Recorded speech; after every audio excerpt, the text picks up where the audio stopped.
Señores ministros de la Corte, señores gobernadores, señores diputados y senadores nacionales, presidentes y dignatarios extranjeros, argentinos. Hoy comienza una nueva era en Argentina. Hoy damos por terminada una larga y triste historia de decadencia y declive y comenzamos el camino de la reconstrucción de nuestro país.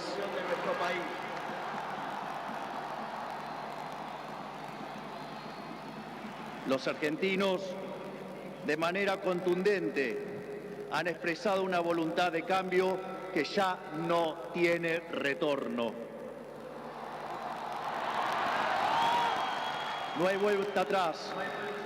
Hoy enterramos décadas de fracaso, peleas intestinas y disputas sin sentido. Peleas que lo único que han logrado es destruir nuestro querido país y dejarnos en la ruina. Hoy comienza una nueva era en Argentina, una era de paz y prosperidad, una era de crecimiento y desarrollo, una era de libertad y progreso. Hace 200 años, un grupo de ciudadanos argentinos reunidos en San Miguel de Tucumán le dijeron al mundo que las Provincias Unidas del Río de la Plata no eran más una colonia española y que a partir de ese histórico momento seríamos una nación libre y soberana.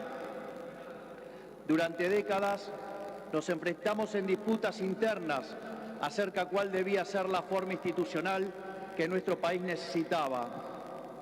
En 1853, luego de 40 años de haber declarado la independencia, bajo el auspicio de un pequeño grupo de jóvenes idealistas que hoy conocemos como la generación del 37, decidimos como pueblo abrazar las ideas de la libertad.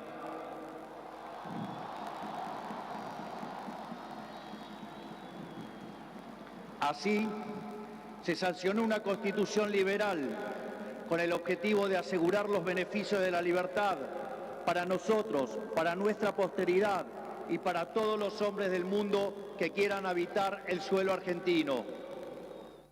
Lo que vino después de la sanción de esa constitución de fuerte raigambre liberal fue la expansión económica más impresionante de nuestra historia. De ser un país de bárbaros enfrascados en una guerra sin cuartel, pasamos a ser la primer potencia mundial. Para principios del siglo XX éramos el faro de luz de Occidente. Nuestras costas recibían con brazos abiertos a millones de inmigrantes que se escapaban de una Europa devastada en búsqueda de un horizonte de progreso. Lamentablemente, nuestra dirigencia decidió abandonar el modelo que nos había hecho rico y abrazaron las ideas empobrecedoras del colectivismo.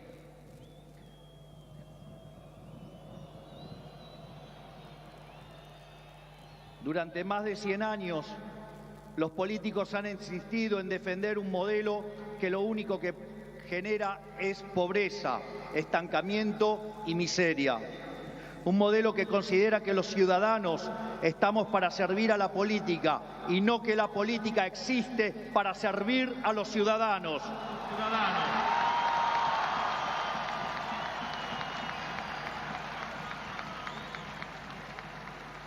Un modelo que considera que la tarea de un político es dirigir la vida de los individuos en todos los ámbitos y esferas posibles. Un modelo que considera al Estado como un botín de guerra que hay que repartir entre los amigos. Señores, ese modelo ha fracasado. Ha fracasado en todo el mundo, pero en especial ha fracasado en nuestro país. Así como la caída del muro de Berlín marcó el final de una época trágica para el mundo, estas elecciones han marcado el punto de quiebre de nuestra historia.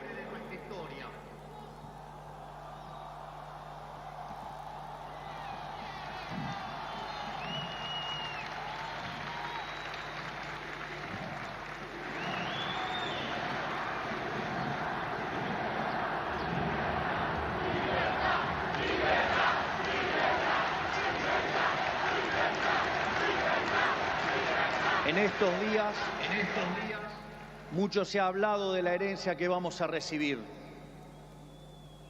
Dejen que sea muy claro en esto. Ningún gobierno ha recibido una herencia peor que la que estamos recibiendo nosotros.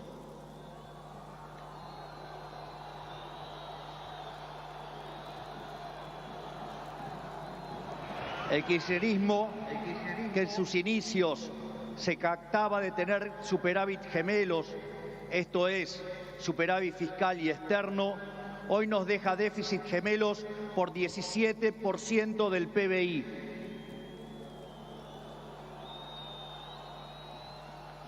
A su vez, de esos 17 puntos del PBI, 15 corresponden al déficit consolidado entre el Tesoro y el Banco Central. Por lo tanto, no existe solución viable en la que se evite atacar al déficit fiscal. Al mismo tiempo, de esos 15 puntos de déficit fiscal, 5 corresponden al Tesoro Nacional y 10 al Banco Central, por lo que la solución implica, por un lado, un ajuste fiscal en el sector público nacional de 5 puntos del PBI, que a diferencia del pasado, caerá casi totalmente sobre el Estado y no sobre el sector privado.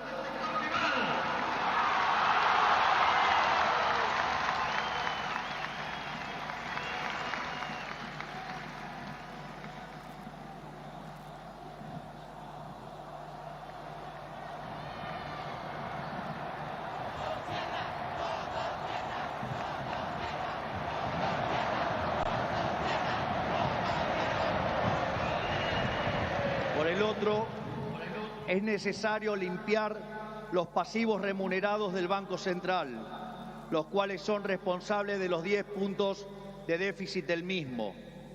De esta manera, se pondría fin a la emisión de dinero y con ello a la única causa de la inflación empíricamente cierta y válida en términos teóricos.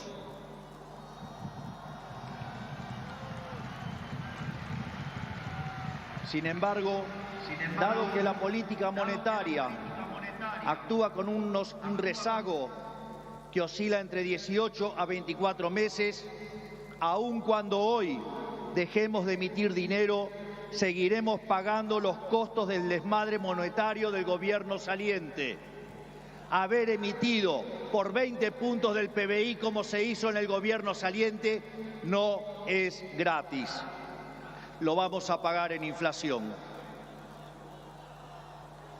A su vez, el cepo cambiario, otra herencia de este gobierno,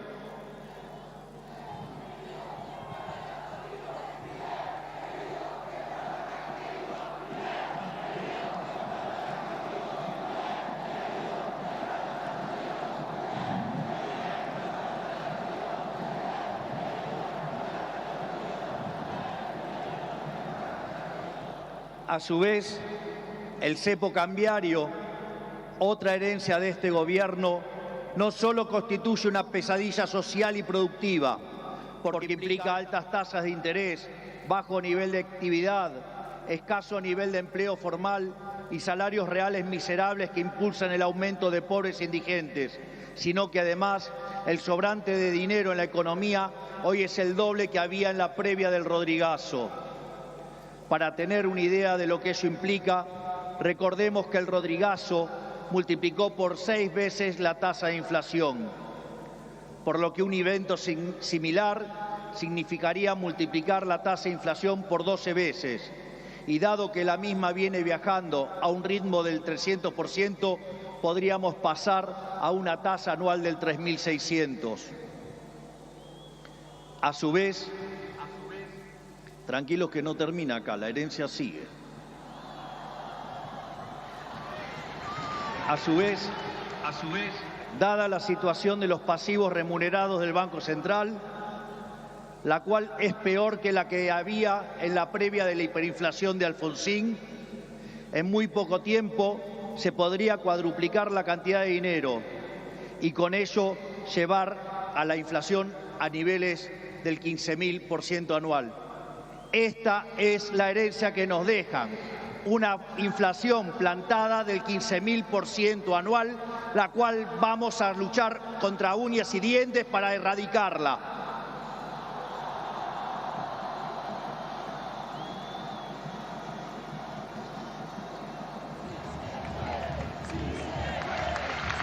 Es más, este número, que parece un disparate, quiero que sepan que implica una inflación del 52% mensual, mientras que hoy mismo ya viaja a un ritmo, de acuerdo a estimaciones privadas, que oscilan entre el 20 y el 40% mensual para los meses entre diciembre y febrero.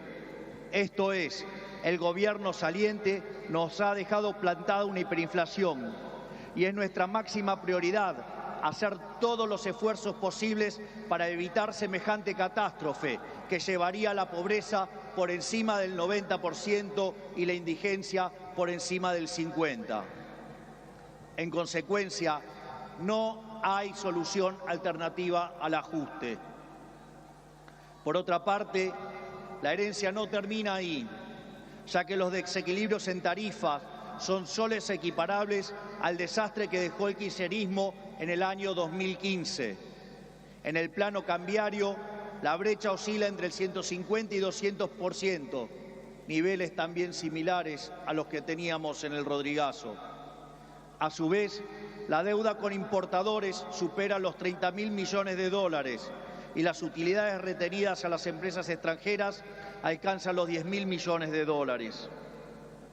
La deuda del Banco Central e YPF suman 25.000 millones de dólares y la deuda del Tesoro pendiente suma unos 35.000 millones de dólares adicionales.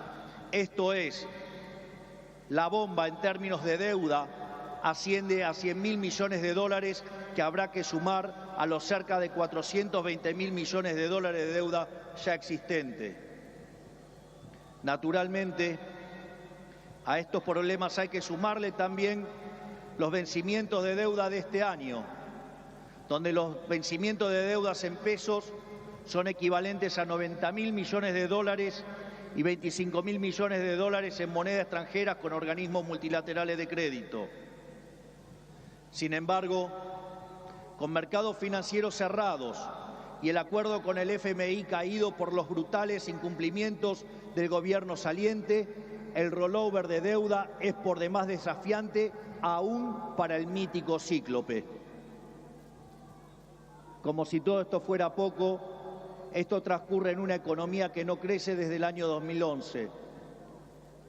Y en línea a lo anterior, el empleo formal en el sector privado se mantiene estancado en 6 millones de puestos de trabajo, llegando a la locura que el mismo es superado en un 33% por el empleo informal.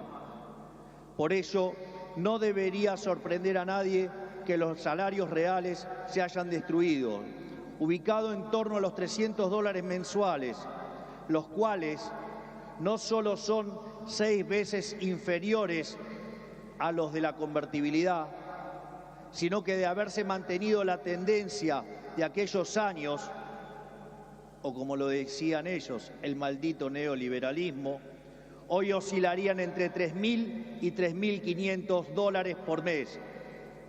Nos han arruinado la vida. Nos han hecho caer por 10 veces nuestros salarios.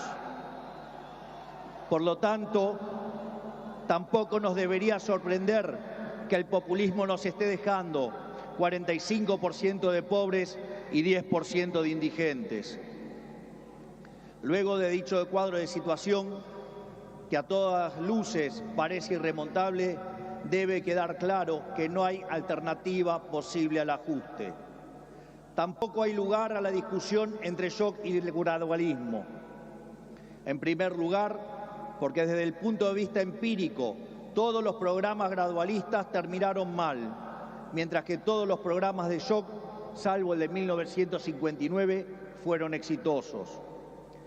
En segundo lugar, porque desde el punto de vista teórico, si un país carece de reputación, como lamentablemente es el caso de Argentina, los empresarios no invertirán hasta que vean el ajuste fiscal, haciendo que el mismo sea recesivo. En tercer lugar, y no por ello menos importante, para hacer gradualismo es necesario que haya financiamiento. Y lamentablemente, tengo que decírselos de nuevo, no hay plata.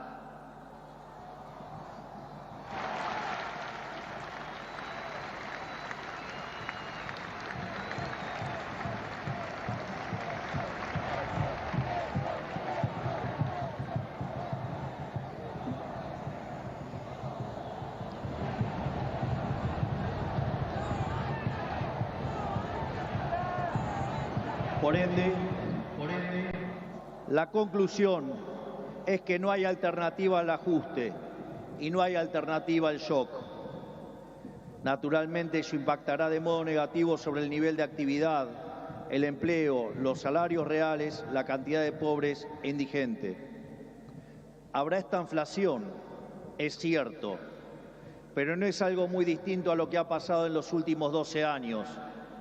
Recordemos que en los últimos 12 años el PBI per cápita ha caído 15% en un contexto donde acumulamos 5.000% de inflación. Por lo tanto, hace más de una década que vivimos en esta inflación. Por lo tanto, este es el último mal trago para comenzar la reconstrucción de Argentina.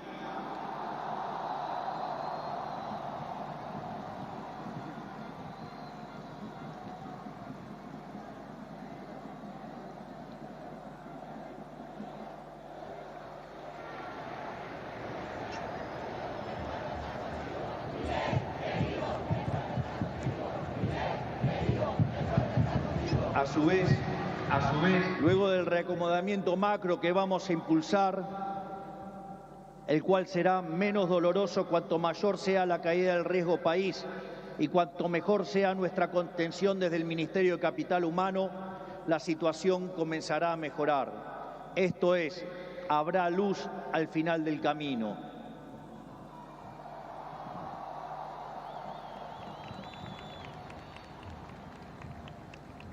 En el caso alternativo, la propuesta sensiblera progresista, cuya única fuente de financiamiento es la emisión de dinero, derivará en una hiperinflación que llevará al país a la peor crisis de su historia, sumado a que nos meterá en una espiral decadente que nos equiparará con la oscuridad de la Venezuela de Chávez y Maduro.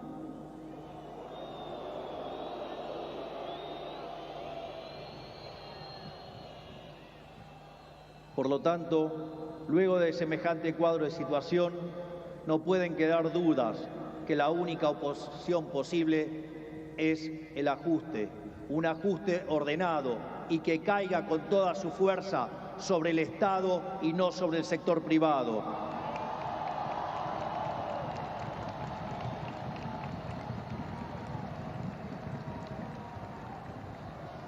Sabemos que será duro. Por eso quiero también traerles una frase sobresaliente de uno de los mejores presidentes de la historia argentina, que fue Julio Argentino Roca. Nada grande, nada estable y duradero se conquista en el mundo cuando se trata de la libertad de los hombres y del engrandecimiento de los pueblos, si no es a costa de supremos esfuerzos y dolorosos sacrificios. Pero nuestros desafíos no terminan solamente en el plano económico. El nivel de deterioro de nuestro país es tal que abarca todas las esferas de la vida en comunidad.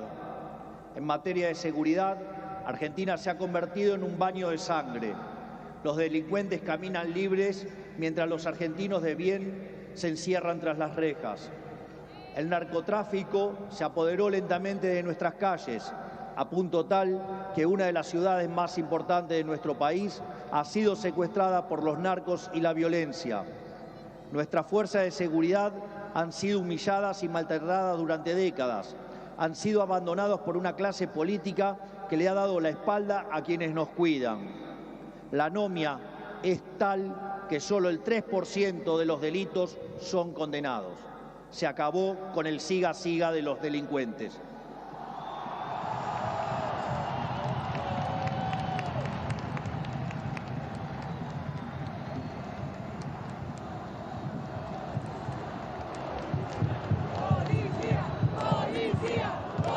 materia social, estamos recibiendo un país donde la mitad de la población es pobre, con el tejido social completamente roto. Más de 20 millones de argentinos no pueden vivir una vida digna porque son presos de un sistema que lo único que genera es más pobreza. Como dice el gran Jesús Huerta de Soto, los planes contra la pobreza generan más pobreza. La única forma de salir de la pobreza es con más libertad.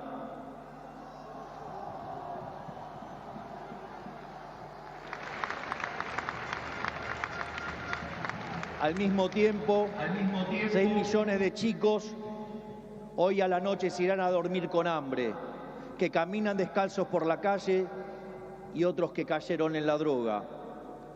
Lo mismo ocurre en materia educativa. Para que tengan idea del deterioro que vivimos, solo el 16% de nuestros chicos se reciben en tiempo y forma en la escuela. Solo el 16%. Solo 16 de cada 100. Es decir, que el 84% de nuestros chicos no termina la escuela en tiempo y forma.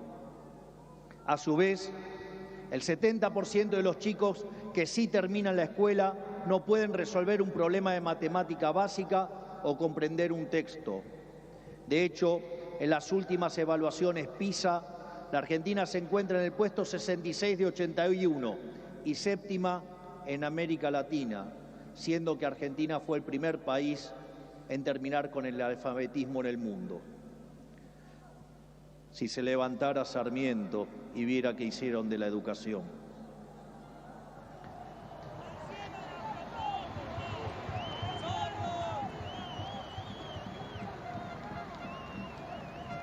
En materia de salud, el sistema se encuentra completamente colapsado. Los hospitales están destruidos, los médicos cobran miseria y los argentinos no tienen acceso a salud básica. Tan es así que durante la pandemia, si los argentinos hubiéramos hecho las cosas como la media de los países del mundo, hubiéramos tenido 30.000 muertos.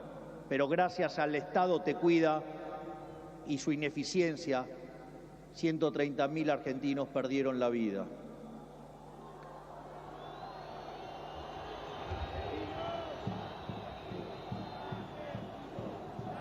Ese es el estado presente del que los políticos tanto hablan, argumento que utilizan para justificar el aumento descomunal del gasto público que solo los beneficia a ellos. En todas las esferas, miren donde miren, la situación de la Argentina es de emergencia. Si miramos la infraestructura de nuestro país, la situación es la misma. Solo el 16% de nuestras rutas se encuentran asfaltadas y solo el 11% se encuentra en buen estado. Por eso, no es casualidad que mueran cerca de 15.000 argentinos por año en accidentes de tránsito. Lo que quiero graficar con todo esto es que la situación de la Argentina es crítica y de emergencia. No tenemos alternativas y tampoco tenemos tiempo. No tenemos margen para discusiones estériles. Nuestro país exige acción y una acción inmediata. La clase política deja un país al borde de la crisis más profunda de nuestra historia. Cada uno de ellos tendrá que hacerse cargo de su propia responsabilidad. No es tarea mía señalarlos. No buscamos ni deseamos las duras decisiones que habrá que tomar en las próximas semanas, pero lamentablemente no nos han dejado opción. Sin embargo, nuestro compromiso con los argentinos es inalterable. Vamos a tomar todas las decisiones necesarias para arreglar el problema que causaron 100 años de despilfarro de la clase política, aun cuando al principio sea duro.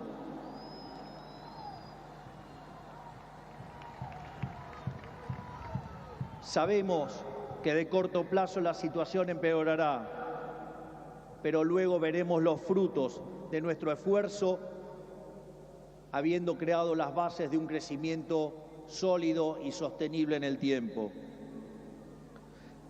También sabemos que no todo está perdido.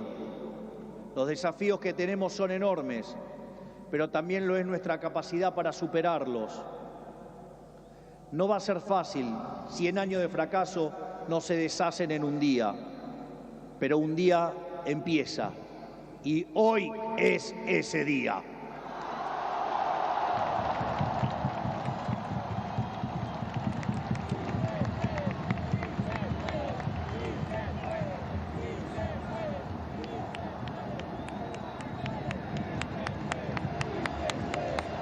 Hoy empezamos a desandar el camino de la decadencia y comenzamos a transitar el camino de la prosperidad. Tenemos todos para ser el país que siempre soñamos. Tenemos los recursos, tenemos la gente, tenemos la creatividad y, mucho más importante, tenemos la resiliencia para salir adelante. Hoy volvemos a abrazar las ideas de la libertad, esas ideas que se resumen en la definición del liberalismo de nuestro máximo prócer de las ideas de la libertad, el profesor Alberto Venegas Lynch, hijo, que dice: el liberalismo es el respeto irrestricto del proyecto de vida del prójimo, basado en el principio de no agresión, en defensa del derecho a la vida, a la libertad y a la propiedad, cuyas instituciones fundamentales son la propiedad privada, los mercados libres de intervención estatal, la libre competencia, la división del trabajo y la cooperación social. En esa frase de 57 palabras está resumida la esencia del nuevo contrato social que eligieron los argentinos.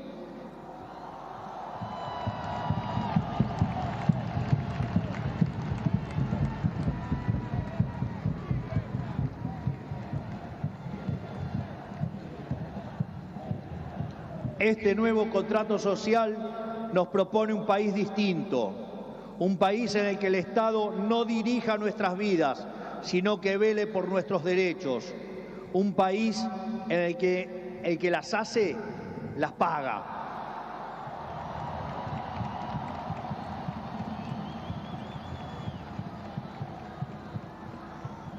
Un país en el que quien corta la calle violando los derechos de sus conciudadanos no recibe la asistencia de la sociedad. Puesto en nuestros términos, el que corta no cobra.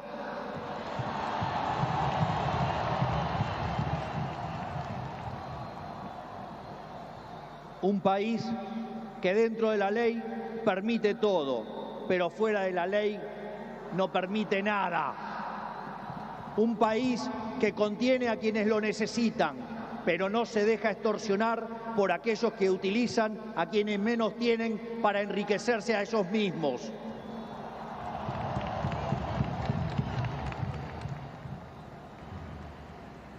En cuanto a la clase política argentina, quiero decirles que no venimos a perseguir a nadie, no venimos a saldar viejas vendetas, ni a discutir espacio de poder. Nuestro proyecto no es un proyecto de poder, nuestro proyecto es un proyecto de país. No pedimos acompañamiento ciego, pero no vamos a tolerar que la hipocresía, la deshonestidad o la ambición de poder interfieran con el cambio que los argentinos elegimos. A todos aquellos dirigentes políticos, sindicales y empresariales que quieran sumarse a la nueva Argentina, los recibimos con los brazos abiertos.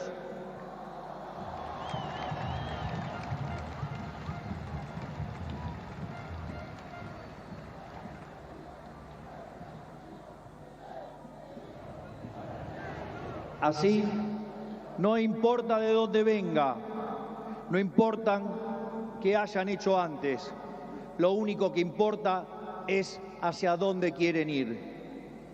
Aquellos que quieren utilizar la violencia o la extorsión para obstaculizar el cambio, les decimos que se van a encontrar con un presidente de convicciones inamovibles, que utilizará todos los resortes del Estado para avanzar en los cambios que nuestro país necesita.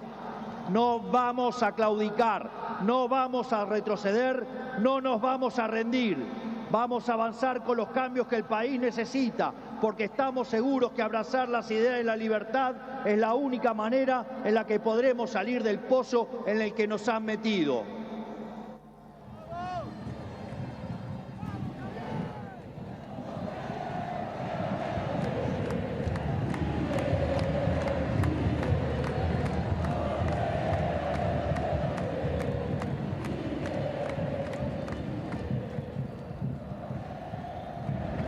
Por lo tanto, y para ir terminando, que quede claro, hoy comienza una nueva era en Argentina.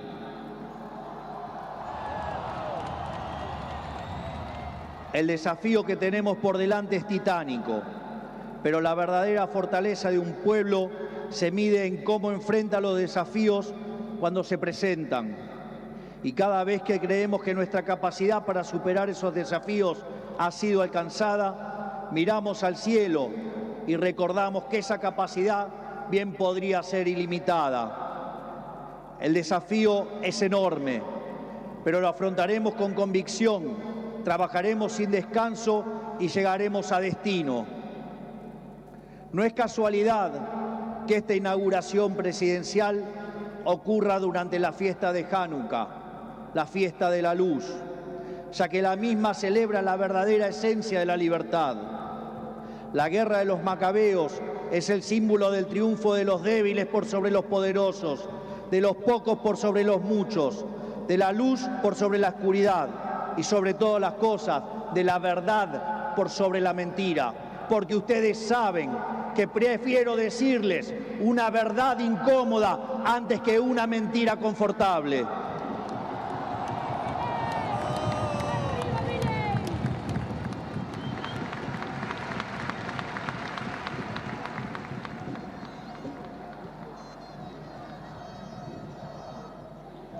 Estoy convencido de que vamos a salir adelante.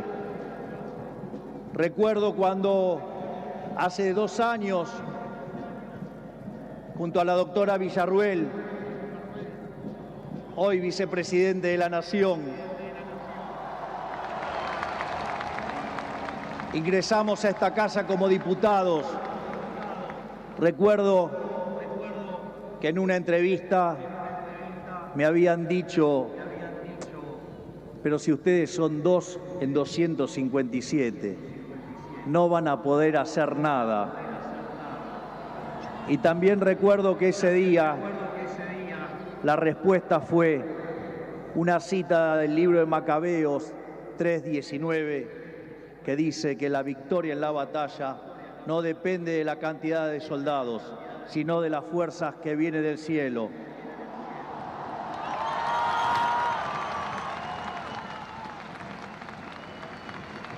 Por lo tanto, Dios bendiga a los argentinos y que las fuerzas del cielo nos acompañen en este desafío.